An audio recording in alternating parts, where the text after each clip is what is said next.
bon. Dieu est bon.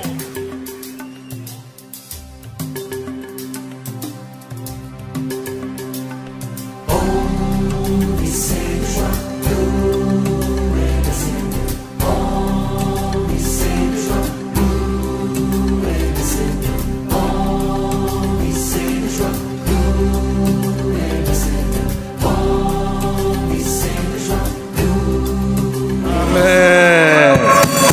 Est-ce que quelqu'un a acclamé le Seigneur?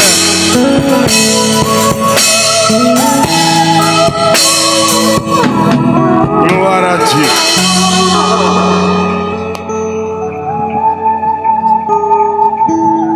Souhaitez la bienvenue à votre voisin et dites-lui, soyez la bienvenue à ce rendez-vous de partage d'expérience. Que la semaine te soit profitable, que Dieu te soit favorable, que Dieu te fasse de grandes choses. Je disais que tu le dises à ton voisin, je disais que tu le proposes à ton voisin. Merci beaucoup. Asseyons-nous. Que Dieu vous bénisse.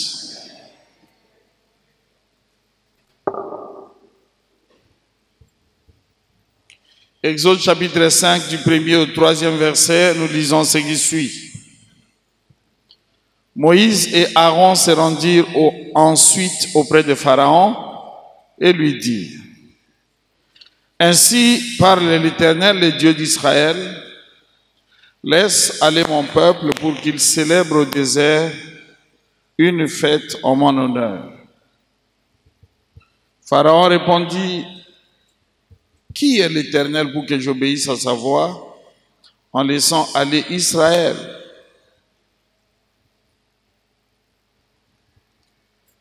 Je ne connais point l'Éternel et je ne laisserai point aller Israël. Ils dirent: Le Dieu des Hébreux nous est apparu.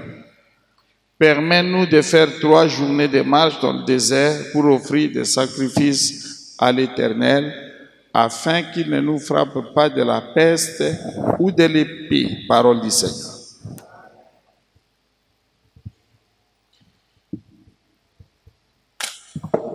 Dans ce texte, c'est Moïse qui parle. Moïse et Aaron qui se rendent auprès du Pharaon pour lui parler de la part de Dieu, parce que Dieu voulait finalement libérer son peuple. Israël, pour avoir vendu Joseph, est allé en esclavage. Et il y a passé le temps qu'il y a passé, selon ce que Dieu avait arrêté, parce que le Seigneur l'avait révélé à Abraham et lui avait dit que tes descendants passeront 4 générations en Égypte. Mais après cela, je les sortirai de là. Bien-aimé, depuis le début de cette année, Dieu ne cesse de me rappeler qu'il a le contrôle de tout ce qui se passe sur la terre. Je dis Amen à votre place. Vous savez, quand vous observez les nations, vous avez comme l'impression que Dieu ne maîtrise rien. Vous avez comme l'impression que ce ne sont que les hommes qui décident. Vous avez comme l'impression que tout ce que les hommes veulent, ils peuvent le faire. Mais ce n'est pas ça. Israël n'a pas passé plus de 400 ans d'esclavage parce que l'Égypte était la plus forte. Il a passé ce temps parce que Dieu avait fixé ce temps pour que son peuple soit là-bas.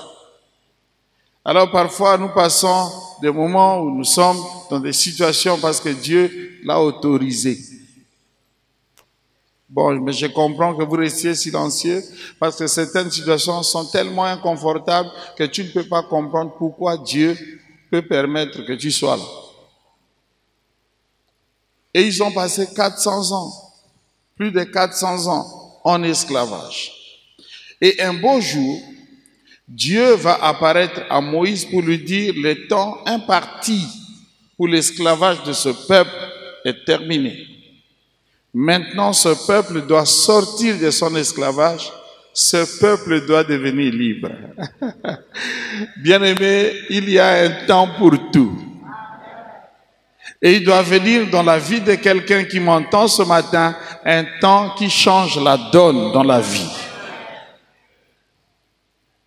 Tu n'es pas dans cette situation parce que le diable est le plus fort. Tu n'es pas dans la maladie parce que la maladie est la plus forte, mais simplement sur autorisation de Dieu. Et le jour où Dieu va se décider que ça change, eh bien ça changera. Alors j'ai pris que Dieu se décide aujourd'hui pour que quelque chose change dans la vie de quelqu'un. Gloire au Seigneur. Alors, Moïse et Aaron, forts de tout ce qu'ils avaient entendu de la part de Dieu, ils vont se rendre au palais du Pharaon pour lui transmettre le message de Dieu. Vous savez, quand vous avez le message de Dieu, vous avez comme l'impression que vous-même vous devenez Dieu. Vous marchez avec l'ainsi dit l'Éternel, vous êtes sûr. Mais lorsque ils vont parler au Pharaon, le Pharaon s'étonne. Le Pharaon les regarde. Et voici la réponse du Pharaon. Qui est l'Éternel pour que j'obéisse à sa voix? Je ne l'ai pas vu. Il ne m'a pas parlé. C'est à vous qu'il a parlé. Et moi, je ne le connais pas. Et la réponse du Pharaon, je peux encore très bien la comprendre parce qu'en Égypte, l'Égypte n'était pas monothéiste. L'Égypte était polythéiste. En Égypte, on adorait plusieurs dieux. Alors, le Pharaon avait besoin de savoir cet autre Dieu-là, c'est qui? Parce que lui, il connaissait le Dieu qu'il servait. Et cette réponse du Pharaon, je peux encore la comprendre parce que le Pharaon ne pouvait pas s'imaginer qu'un peuple qui est là en esclavage depuis tout le temps ait un Dieu. Vous savez, certaines situations dans la vie de certaines personnes viennent comme dire que vous n'avez pas de Dieu, vous. Parce que si vous aviez Dieu, comment une telle situation peut perdurer dans votre vie? Et le Pharaon dit, je suis étonné de savoir que Israël aussi a un Dieu. Donc ce peuple d'esclaves ici, il a un Dieu. Ah, je voudrais bien le connaître. Alors, qui est ce Dieu qui vous donne du courage à vous, esclaves, de venir parler au roi que je suis? Je ne connais pas. Du coup, je ne peux pas obéir à sa voix. Et Moïse et Aaron ont continué à plaider. Il dit, permets-nous, autorise-nous d'aller juste ici, dans le désert, adorer ce Dieu et nous reviendrons. Ici, je voudrais dire que ta délivrance ne sera pas une autorisation du diable. Ça ne sera pas l'effet d'une négociation. Ça sera l'œuvre du Tout-Puissant. Parce que Dieu l'a voulu, il faut que cela soit. Je dis Amen à votre place. Béni soit le Seigneur Dieu qui nous fait grâce de la vie en ce jour et qui nous permet de vivre cet événement. Ses disciples, je parle des disciples de Jésus, il les a choisis personnellement et il les a appelés nommément. Ils ont tout vécu avec lui jusqu'à la crucifixion, sa mort et son enterrement. Et lorsque cela est arrivé, certains de ses disciples, découragés et déçus, ont entrepris de retourner à leur village. D'autres ont entrepris de retourner à leur activité connue, à savoir la pêche. Et vous pouvez vous rappeler de ceux dont je parle. Il y a les disciples d'Emmaüs qui se sont décidés, mais ce monsieur, il est mort. Qu'est-ce que nous allons encore rester faire ici? C'est lui qu'on suivait. Maintenant qu'il est mort, bon, on a perdu 3 ans et demi, c'est pas un problème. Emmaüs, c'est toujours notre village, on va rentrer. Et ils se sont engagés pour rentrer. Mais il y a aussi la compagnie de Pierre, parce que Pierre, il est resté, il dit, bon, ce monsieur que nous avons suivi nous a fait partir de la Galilée jusqu'ici et tout. Et bon, maintenant, il est mort. Qu'est-ce que nous allons faire? Ah, je retourne à la pêche. Et les autres ont dit, nous aussi, on va te suivre. Mais le Seigneur ne les a pas laissés partir. Il les a suivis les uns comme les autres et il leur a demandé d'attendre à Jérusalem car il voulait que ces gens soient des témoins pour lui. Dans cette activité, nous voulons retourner à cet appel. Nous voulons ramener l'Église à cet appel. Nous voulons vous parler de ce que nous avons vécu, de ce que nous avons connu et de ce que nous avons appris de Dieu, de la prière, de la Bible. Bref, nous voulons témoigner pour lui. Bien aimé, la vie m'avait nourri de beaucoup de questions. J'ai connu une première partie de mon enfance presque dorée aux bons soins de mes parents, de ma mère et de mon père.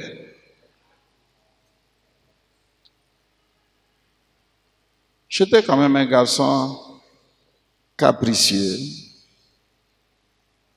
J'étais très sélectif en matière de manger. Je ne mangeais pas du tout. Et mes parents avaient le devoir de se conformer à mes goûts. Ce qui fait que souvent, il y avait une cuisine à part juste pour moi. Et c'est mon épouse qui me faisait rire hier. Et toi, tu étais vraiment capricieux parce que si vous ne trouvez pas ce que je demande de manger, je mangerai de la terre.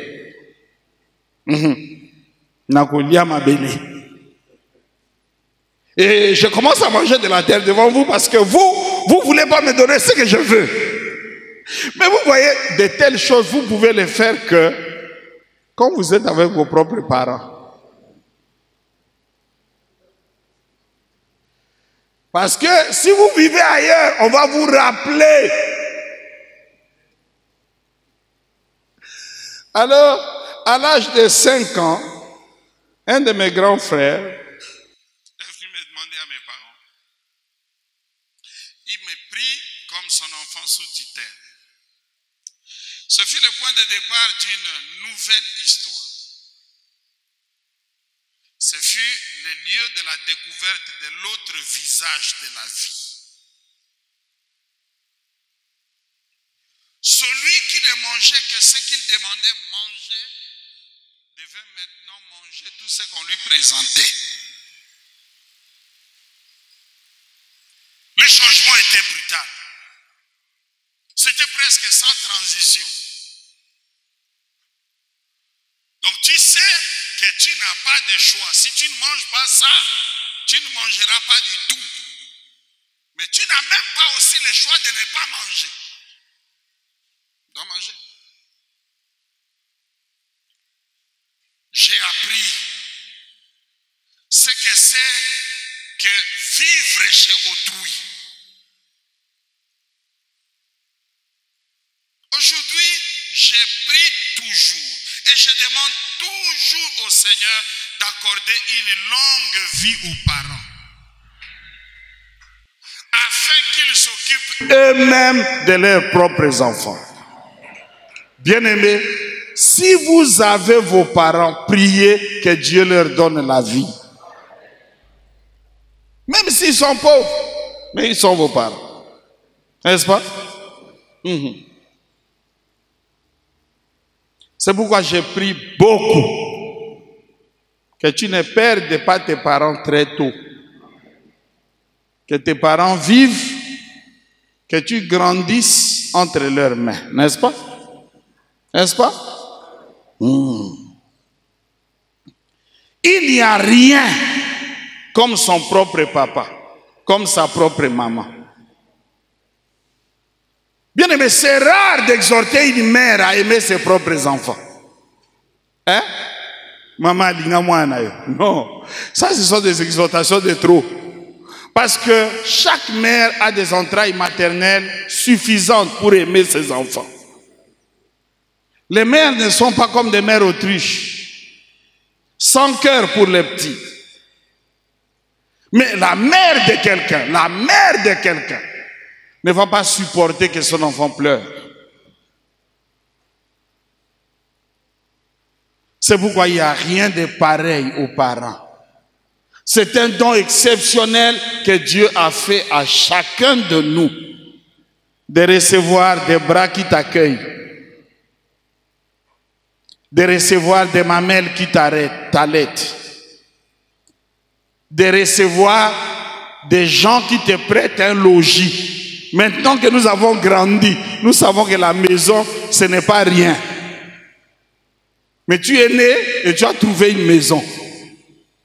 Tu es né et tu as trouvé un lit, un berceau. Ça, c'est l'effort des parents. Ils n'étaient pas riches, ils n'étaient pas milliardaires, mais ils ont tout fait pour t'offrir, ne serait-ce que ce minimum. Je voudrais demander à quelqu'un d'acclamer Dieu pour les parents.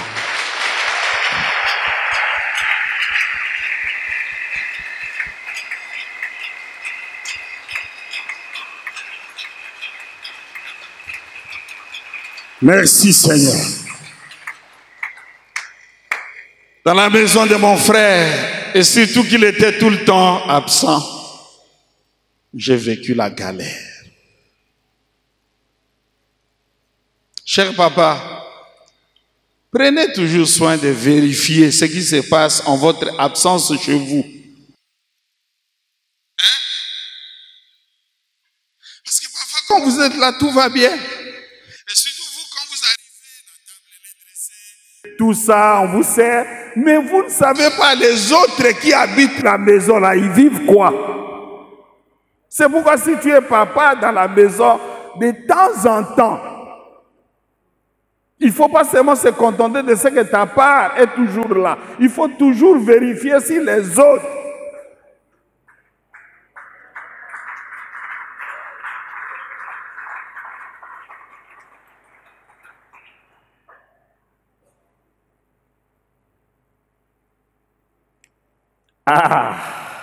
quand il était là, c'était la fête.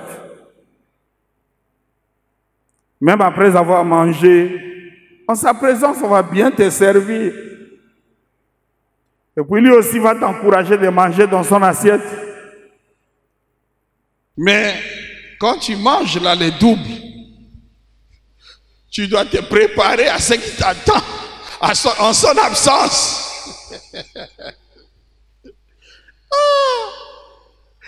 Parce que quand il tournait les dos, tu dois payer ça. Pour rien, on te prive de ceci, on te prive de cela, on te maltraite. Et vous savez, je n'avais que 5 ans, 6 ans, 7 ans. Vous savez, parfois c'est dur d'imaginer qu'on puisse maltraiter un enfant. Mes amis, un enfant de 5 ans, il mange quoi? Même s'il est gourmand, il mange quoi? Un enfant de 6 ans. L'enfant cherche la nourriture quand il a faim. Quand il n'a pas faim, il joue. Il joue. Et parfois, moi, ça m'étonne de voir des grandes personnes, mais qui ont de la haine pour des petits enfants. Aide-moi, dis à ton voisin. Ah, moi, namke.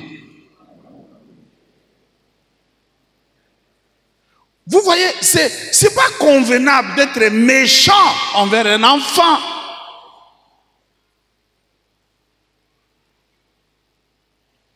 J'ai commencé donc à apprendre ce qu'il fallait faire ou pas. Apprendre les bons gestes et à apprendre les gestes interdits. Quand tu vis chez autrui, il faut apprendre ça. Il ne faut pas vivre comme tu veux. N'est-ce pas? Il y a des gestes interdits. Je devais faire un effort tous les jours pour me comporter en adulte alors que je suis un enfant. Vous savez, un enfant, il n'est pas toujours sérieux. Un enfant, il joue même avec ce dont on ne joue pas. Un enfant. C'est un enfant. Un enfant, il peut. On m'a montré un passeport. Ce monsieur venait de prendre son visa quelque part et il a laissé le passeport sur la table et l'enfant est venu, il a trouvé un marqueur à côté et il a commencé à griffonner sur le visa. Dites avec moi, mais c'est un enfant. C'est un enfant. Mais quand tu es un enfant chez autrui, ne fais pas ça.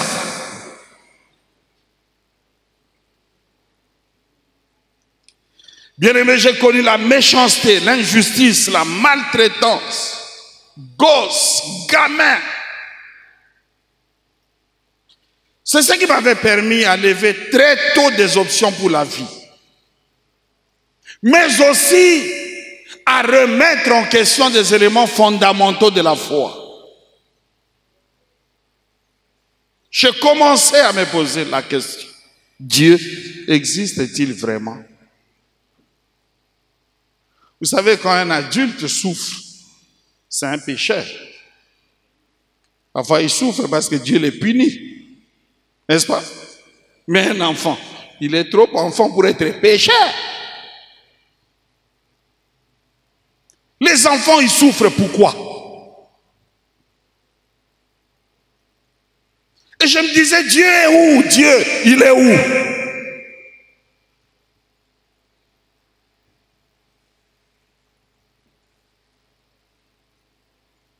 Si Dieu existe, pourquoi autorise-t-il la souffrance, surtout la souffrance des enfants? Pourquoi les enfants doivent-ils souffrir? L'amour de Dieu, est-ce vrai? Est-ce vrai que Dieu m'aime? Et vous voyez, il y avait tellement d'interrogations. Et personne ne pouvait m'apporter des réponses à tout cela. Ce sont des questions que je me posais à moi-même. Et cela a fait que je m'éloigne de l'Église et de tout ce qui était attaché à Dieu. Votre pasteur n'avait pas toujours été un enfant de Dieu.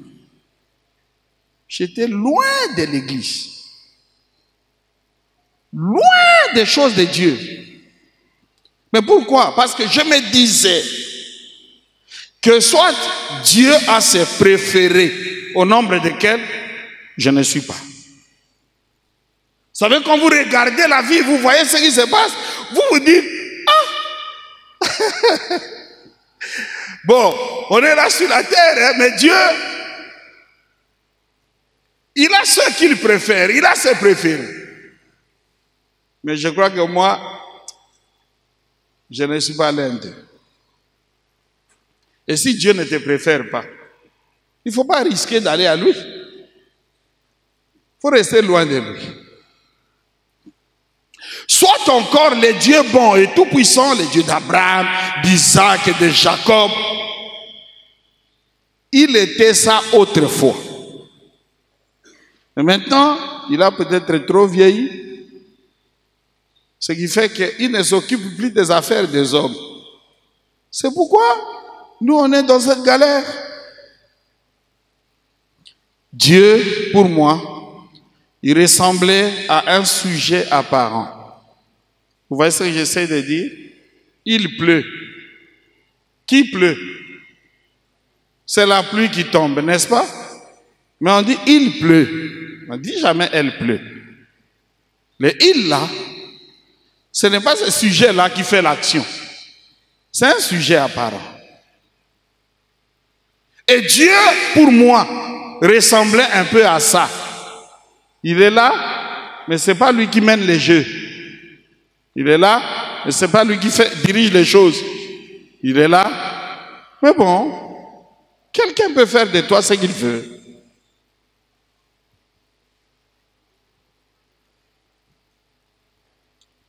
J'essayais de vivre ma vie sans m'encombrer de Dieu.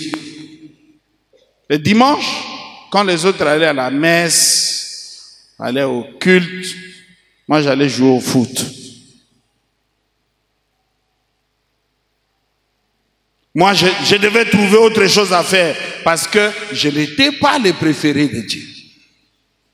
Parce que je ne croyais pas que ce Dieu-là pouvait s'intéresser à moi.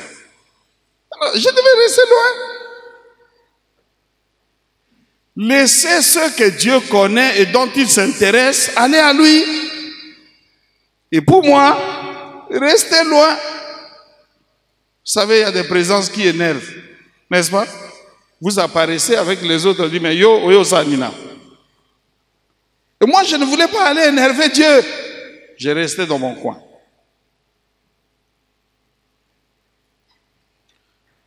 Aujourd'hui, je suis devenu pasteur. Je suis devenu pasteur. Et tout ce que je fais, c'est d'essayer de réconcilier les gens avec Dieu.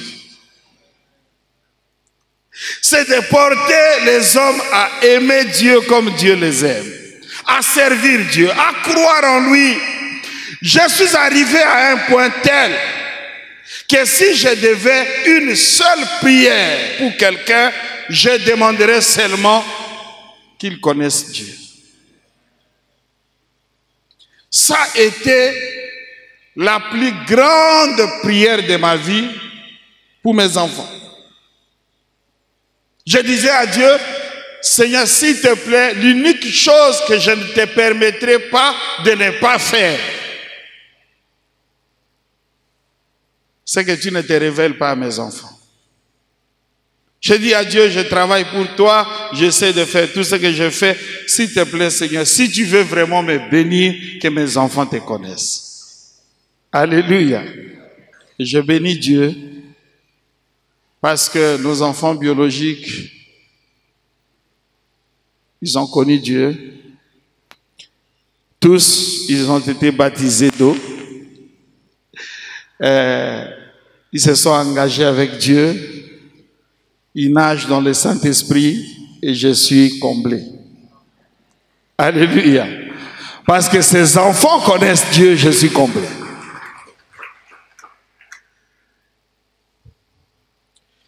Et aujourd'hui, quelqu'un pouvait peut-être me poser la question. Ces revirements, ces changements, viennent de quoi? Qu'est-ce qui a fait que ces garçons qui vivaient loin de Dieu,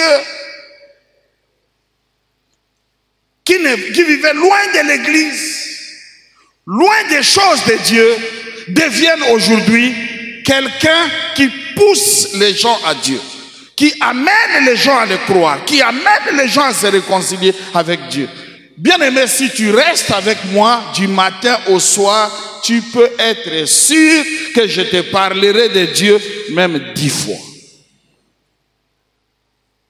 Mais autrefois,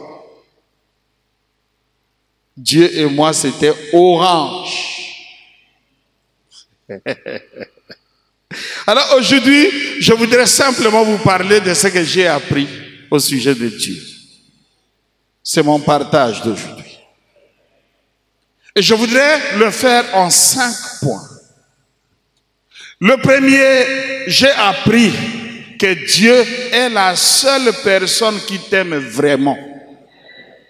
Dieu est la seule personne qui t'aime vraiment. celui qui est avec toi pour toi. Dieu est la seule personne qui t'aime vraiment et qui est avec toi pour toi. Bien aimé, je voudrais que vous puissiez imaginer une vie sans jambes, une vie sans bras. Imaginez une vie sans poumons. Imaginez une vie sans yeux. Je sais qu'il y a des gens qui sont aveugles.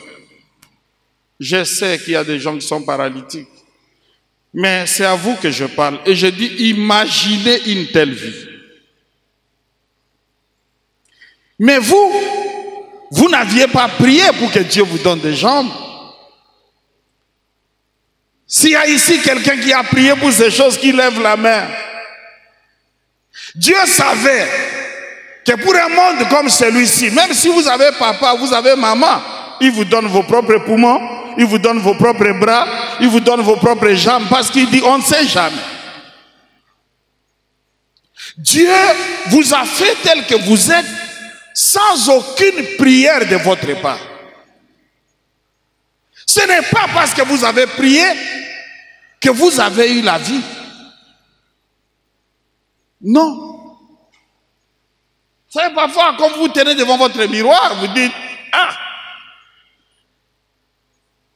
Sinon, sans fausse modestie dans un Akito, quoi.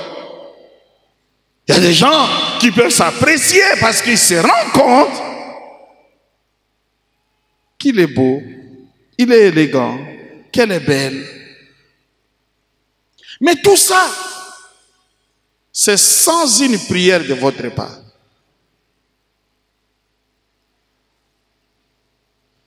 Je me dis, si moi j'étais à la place de Dieu, je ne sais pas si ça me viendrait à l'idée d'aller à la recherche d'un homme comme toi.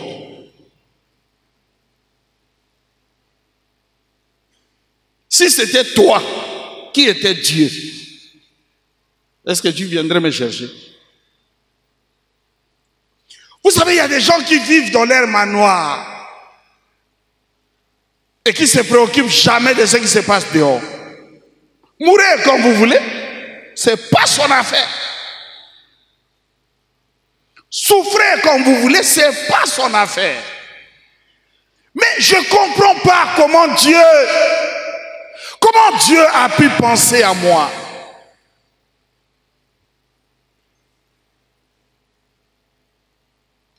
Parfois, ça m'arrive de me demander, si Dieu n'était pas venu à moi, si Dieu n'était pas venu me sauver, si Dieu n'avait pas fait tout ce qu'il a fait pour moi, dites-moi en quoi il serait moins Dieu. Il n'aurait jamais perdu de sa superbe, jamais perdu de sa magnificence, sa majesté. Il n'aurait jamais rien perdu de sa divinité, vous voyez. Il serait toujours Dieu. Et les hommes dans les cieux continueraient toujours à l'adorer. Et les cieux et la terre continueraient toujours à chanter pour lui. Il sera Dieu, même s'il ne te bénit pas, même s'il ne te sauve pas, même s'il ne te secourt pas. Il est toujours Dieu.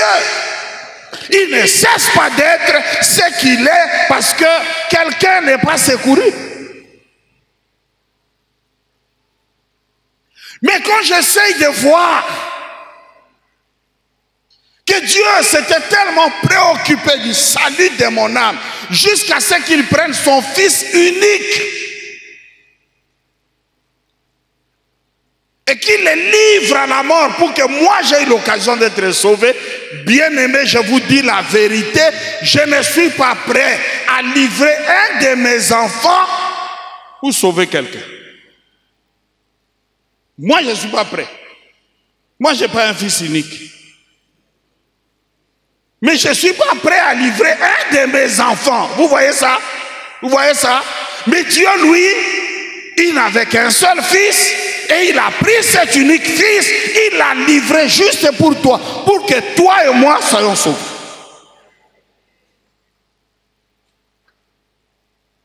Je voudrais vous poser la question. Si Dieu ne l'avait pas fait, il aurait perdu quoi?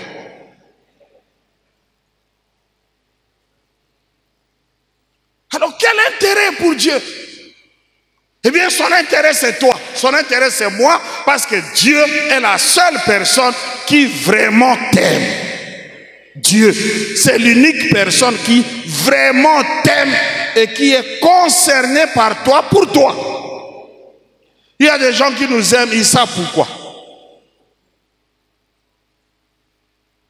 Ils savent pourquoi. Il y a des gens qui ne peuvent que t'aimer. Parce que tu les soutiens, parce que tu les tiens, parce que tu fais ce que tu fais. Mais Dieu, il nous aime pourquoi? Je voudrais dire à quelqu'un, Dieu n'a même pas besoin de tes dîmes pour être Dieu. Il n'a même pas besoin de tes offrandes pour être Dieu. Il n'a même pas besoin de ta prière pour être Dieu. Mais pourquoi alors Dieu peut aller livrer même son Fils unique pour toi? La réponse, Dieu a tellement aimé le monde.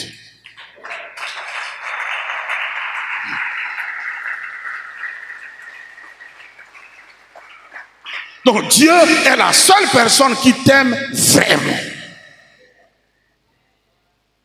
Celui qui est avec toi pour toi. Est-ce que tu peux dire ça avec moi? Dieu est la seule personne qui m'aime vraiment. Celui qui est avec moi pour moi.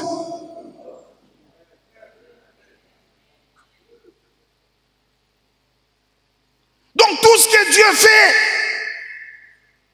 en réalité, Dieu n'a rien à gagner d'autre que toi. Parce qu'il t'aime.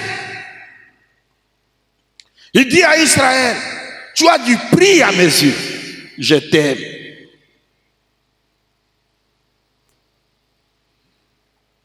Pourquoi Jésus accepta-t-il de mourir? La Bible dit, à peine mourrait-on pour un juste. Quelqu'un peut-être mourrait pour un homme de bien, mais Dieu prouve son amour envers nous. On sait que lorsque nous étions encore des pécheurs, Christ est mort pour nous. Tu peux mourir pour un homme de bien. Mais là, Christ est mort pour nous, pécheurs. Ça veut dire que tout ce que Dieu est et fait pour nous, c'est à cause de son amour. La deuxième chose que je voudrais que j'ai appris, c'est que Dieu est la seule personne qui jamais ne te quittera et qui jamais ne t'abandonnera. Il a dit, jamais je ne t'abandonnerai, jamais je ne te délaisserai. Le psalmiste a dit, quand je marche dans la vallée de l'ombre de la mort, je ne crains aucun mal. Pourquoi? Car tu es avec moi. Bien-aimé, dans les couloirs de la mort, ton chéri ne sera pas avec toi, ta chérie ne sera pas avec toi, tes enfants bien-aimés ne seront pas avec toi, tes parents bien-aimés ne seront pas avec toi. Dans les couloirs de la mort, il y a un seul qui sera avec toi, c'est Dieu. Dieu est la seule personne qui jamais ne t'abandonnera, qui jamais ne te délaissera. Jamais.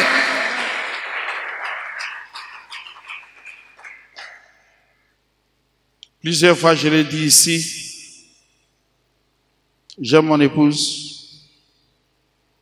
Mais dans l'épreuve des accouchements, je devais la regarder souffrir seule. Qu'est-ce que tu peux faire? Même si tu lui prends la main, tu lui dis, chérie, je suis avec toi. Oui, tu es là. Mais ce qu'elle sent, il n'y a qu'elle qui sent ça. L'unique personne qui est avec toi dans ce que tu sens, c'est Dieu. Est-ce que je parle à quelqu'un?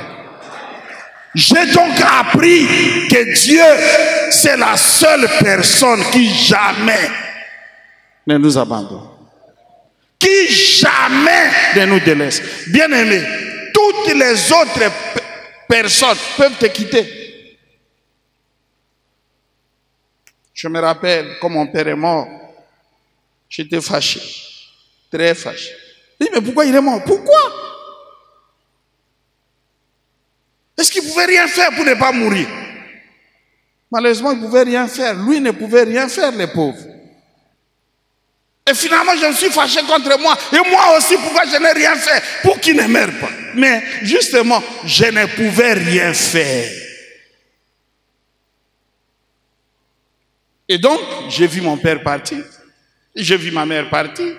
Certains de mes frères sont partis. Bien-aimés. Ni ma prière, ni ma foi, je ne pouvais rien faire. Vous voyez ça? Mais l'unique personne qui ne te quittera jamais, un jour, tes amis, même les je ne sais pas comment il faut, mais comme disent les Quinois, bah pire naïo, bah pire. Un jour, ces gens-là vont se détourner de toi. Ils font partie. Parfois, on est amis jusqu'à un certain temps. Parfois, malheureusement, on peut être frère jusqu'à un certain temps. Malheureusement. Il y a des gens qui ont été mariés jusqu'à un certain temps. Tout le monde peut te quitter, mon ami. Mais il y a un seul qui ne partira pas. Lorsque tout le monde sera parti, souviens-toi, il y a un seul qui ne partira pas, c'est Dieu. Il est la seule personne qui ne te quittera jamais, qui ne t'abandonnera. Ainsi parle maintenant l'Éternel qui t'a créé, ô Jacob, celui qui t'a formé, ô Israël, ne crains rien, car je te rachète, je te rappelle par ton nom, tu es à moi. Si tu traverses les eaux, je serai avec toi. Et conséquence de sa présence avec toi, et les fleuves ne te submergeront point. Si tu marches dans les feux, je serai avec toi. Et la conséquence, tu ne te brûleras pas et la flamme ne t'embrasera pas. Bien-aimé, il est la seule personne qui reste avec toi dans toutes tes épreuves, dans tes humiliations, dans les rejets de tout le monde. La seule personne qui ne te quittera jamais. C'est Dieu. Ah, c'est dur. Parfois de faire face à l'abandon des autres, au rejet, au mépris. Mais lorsque tout le monde te tourne le dos, n'oublie pas, il y a quelqu'un qui reste juste là. Il dit, moi je ne vais pas partir, je resterai. C'est Dieu. La troisième chose que j'ai apprise au sujet de Dieu, c'est que Dieu est la seule personne qui pourra faire avec toi ce que personne et rien ne peut. Dieu est la seule personne qui pourra faire avec toi ce que personne et rien ne peut.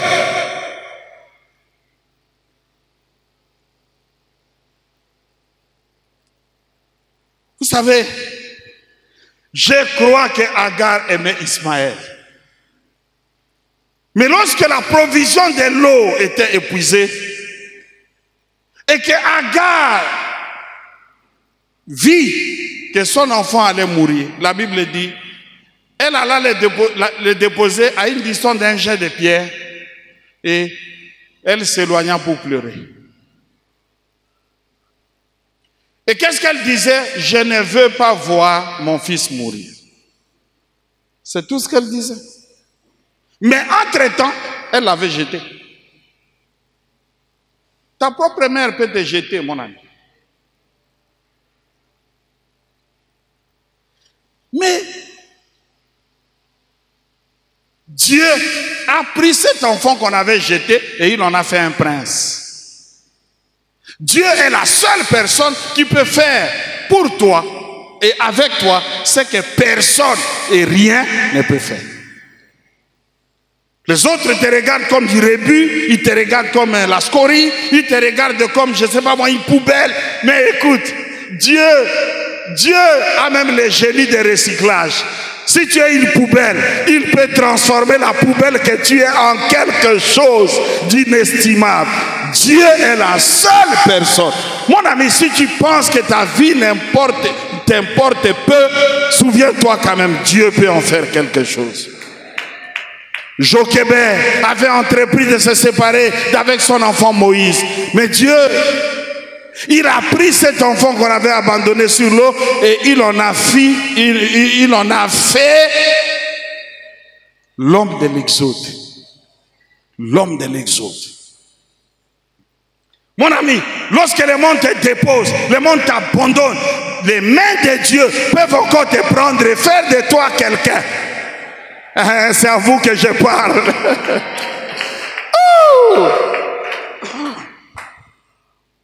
Et un esclavage de plus de 400 ans a été arrêté par un enfant dont la mère avait abandonné. Les frères de Joseph l'ont vendu, mais Dieu en a fait le principal de l'Égypte. Mes amis, tu ne peux pas savoir ce que tes frères peuvent faire de toi, mais tu ne peux pas non plus imaginer ce que Dieu peut faire avec un frère qu'on a vendu. Dieu est la seule personne qui peut faire avec toi et faire de toi ce que personne et rien ne peut. Alongolaka soni nzamba lole asalaka na ngonga na tango na ye.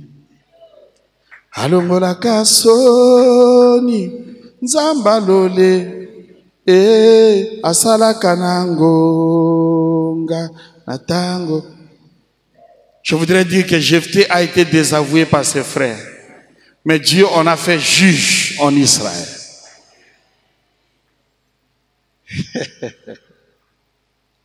Même le père de David n'a pas compté avec lui, mais Dieu en a fait le roi d'Israël. Tu ne peux pas savoir ce que Dieu est capable de faire avec une personne comme toi.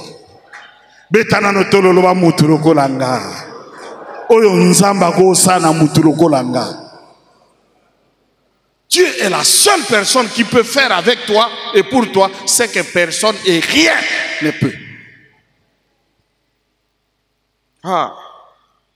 C'est lui l'auteur de la fin de l'opprobre d'Anne, de Sarah, d'Élisabeth, de toutes ces femmes stériles. C'est Dieu l'auteur de ça. Quatrième chose, j'ai appris que Dieu, il faut le chercher. Mes amis, j'ai appris, vous savez, Dieu, il est là. Mais c'est comme s'il n'est pas là. Pourquoi Dieu est comme ça? C'est parce qu'il veut que tu le cherches. Dieu veut que ceux qui ne le trouvent ne soient que ceux qui l'ont vraiment cherché. Vous savez, vous pouvez aller au Kassai et ne pas voir du diamant. Il ne faut pas dire qu'il n'y a pas de diamant. Il faut plutôt dire que vous n'avez pas cherché. Ce sont ceux qui cherchent le diamant qui trouvent le diamant. Ce sont ceux qui cherchent Dieu qui trouvent Dieu. Donc tu peux venir à l'église tous les jours et tu te demandes où est Dieu, où est Dieu. Mon ami, Dieu, il est toujours là. Mais Dieu veut qu'on le cherche. Est-ce que je parle à quelqu'un? Beaucoup de choses dans ma vie n'ont pas seulement changé parce que Dieu existe, mais ont changé parce que j'ai cherché ce Dieu.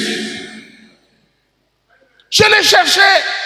La Bible dit, oh, sans la foi, il est impossible de lui être agréable, car il faut que celui qui s'approche de Dieu croie que Dieu existe et que Dieu est le rémunérateur. Afuta Kabanan, il est le rémunérateur de ceux qui le cherchent.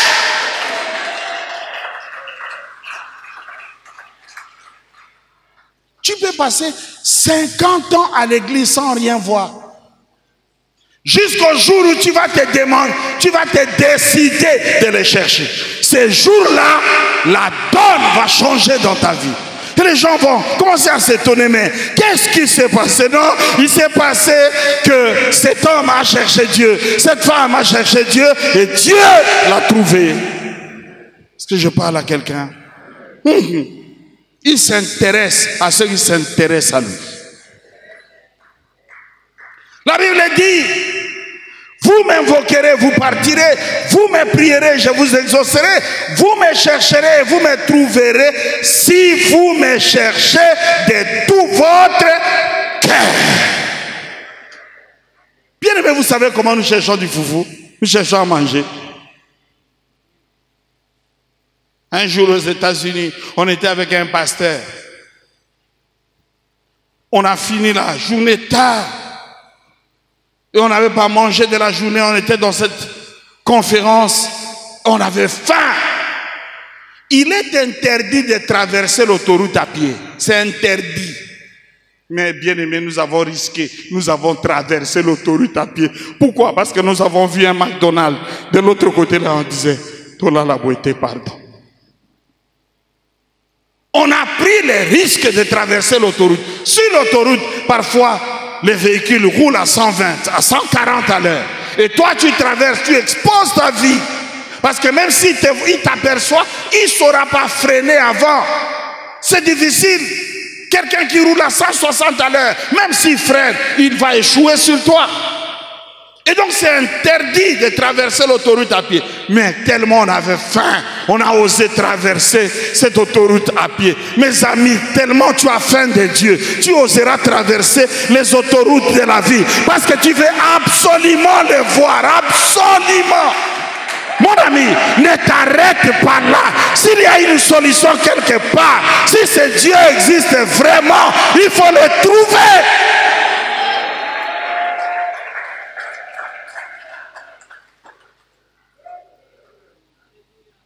Ça ne suffit pas de venir à l'église.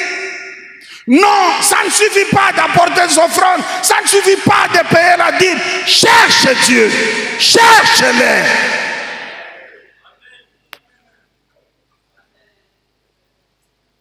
On a passé des nuits entières à genoux. On a passé des nuits entières couchés à plat le ventre. Pourquoi? Parce qu'on voulait voir ce Dieu. On voulait le voir. Seigneur, si tu es là, montre-toi à moi. Seigneur, la vie ne me sourit pas.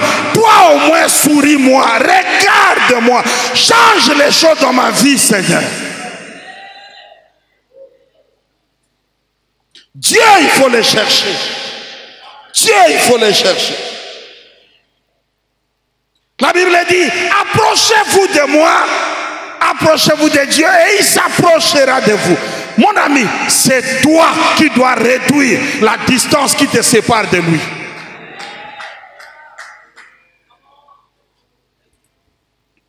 Approchez-vous de moi et je m'approcherai de vous. Donc c'est vous qui devez vous approcher, c'est vous. Dites-vous bien, Dieu, tu te caches où? Tu es où? Pourquoi je ne te vois pas? Pourquoi je ne t'entends pas? Pourquoi je ne te sens pas? Pourquoi tu ne m'apparais pas? Pourquoi tu ne dis rien? Pourquoi tu ne fais rien? Seigneur, s'il te plaît, le psalmiste a dit, il est temps que tu agisses. Je parle à quelqu'un. Il faut que je termine. La 5e chose que j'ai appris au sujet de Dieu, ne jamais apprendre à dire non à Dieu. Ne jamais apprendre à dire non à Dieu. Mon ami, le jour où tu dis non à Dieu, vos chemins se séparent. Ne jamais apprendre à dire non à Dieu. La Bible dit, que dirons-nous donc à l'égard de ces choses? Si Dieu est pour nous, qui sera contre nous? Mais lisons ce verset autrement. Si Dieu est contre nous, si Dieu est contre nous, qu'est-ce qui sera pour nous? Qui sera pour nous?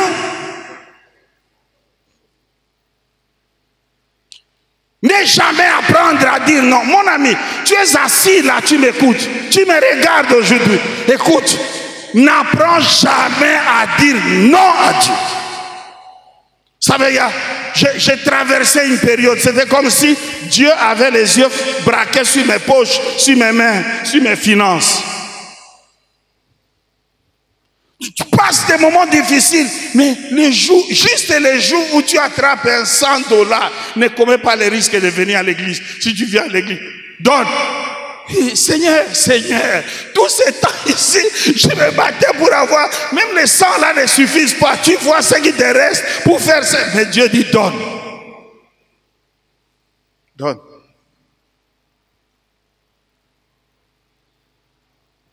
Ah!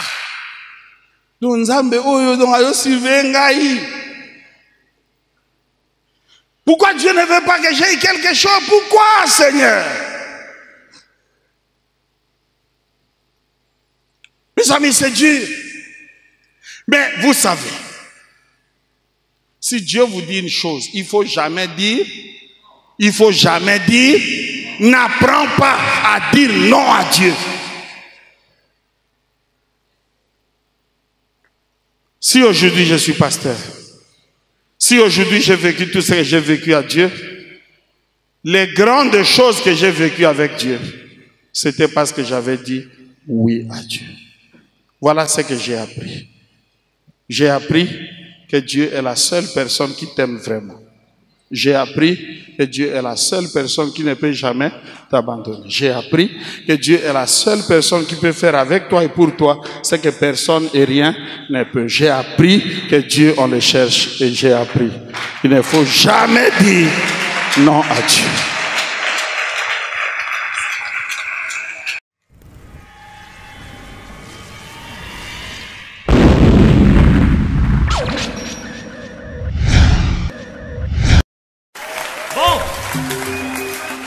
Bon, Dieu est bon.